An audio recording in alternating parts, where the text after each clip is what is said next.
সাধন পথে দ্রুত সফলতাকামী সাধনার্থীদের উদ্দেশ্যে উপদেশ দিতে গিয়ে মহাযোগী শ্রী পঞ্চানন ভট্টাচার্য মহাশয় বলতেন, সংসাররূপ কয়লাখনিতে সর্বদা কাজ করিতে করিতে জীবন শ্রান্ত হয়ে যায়। তাই ভগবানকে ধরে সব কাজ করলে জীবনে আনন্দ বৃদ্ধি এবং সুখ বৃদ্ধি ঘটে। সাধকের লক্ষণ হল ঈশ্বরের চরণে নিজেকে সম্পূর্ণরূপে সমর্পণ করা। ইহা না করিয়া কেবল এটা আমার ওটা তোমার করা সাধকের কখনো লক্ষণ হতে পারে না। সব সময় মনে মনে ইহা ভাবিবে যে সকলই তাঁরই, তাঁর রাজ্যে বসবাস করছি আমরা। একদিন এই রাজ্য পাঠ ছেড়ে চলে যেতে হবে খালি হাতে।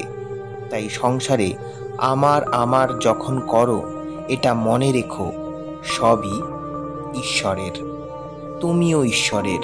তাই সব যখন তাঁরই, তখন আমাদের কর্তব্য হল তাঁর সম্পত্তি রক্ষা করা। এই ছেলে মেয়ে ঘর বাড়ি সবই তাঁর, তাঁর দয়াতেই সব। তাই এক মন নিয়ে কেবল তাঁকে অনুসরণ করা, তাঁতেই মগ্ন হয়ে থাকা। এই ভাব যদি বজায় রাখতে পারো, তবেই তুমি সাধক, তবেই তোমার মুক্তি আসন্ন। নচেত এই জন্ম মৃত্যুর চক্রে এখনো আবর্তন বাকি অনেক। সংসারের স্থূল চাহিদা ছেড়ে সেই সূক্ষ্মাতি সূক্ষ্ম যিনি সর্বত্র পরিব্যাপ্ত, সেই প্রাণের পূজা করো।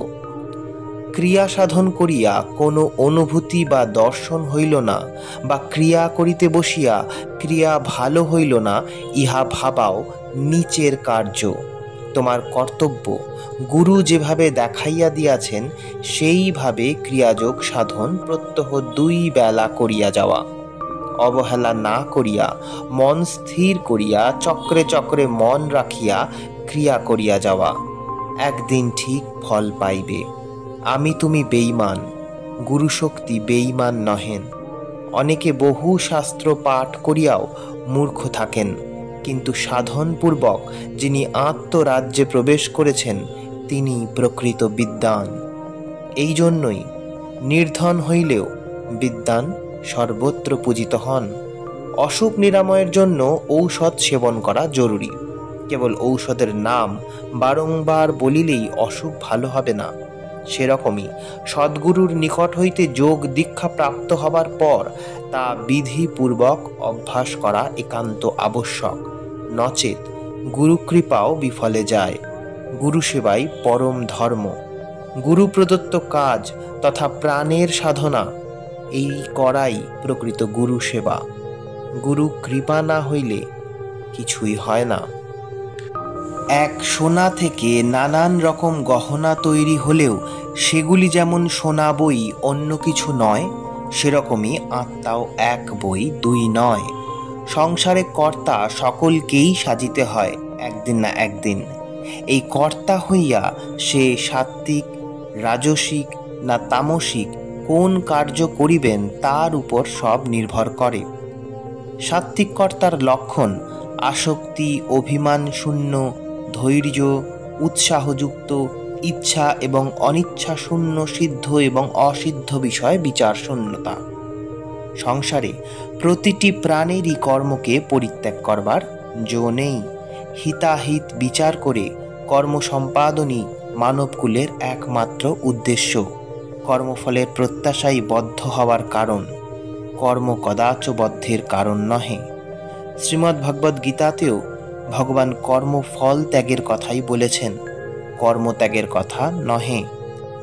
বাহ্যিকভাবে কর্মত্যাগ করিয়া যিনি মনে মনে সকল চিন্তা করেন, তিনি নিশ্চয়ই ভ্রান্ত বা মিথ্যাচারী।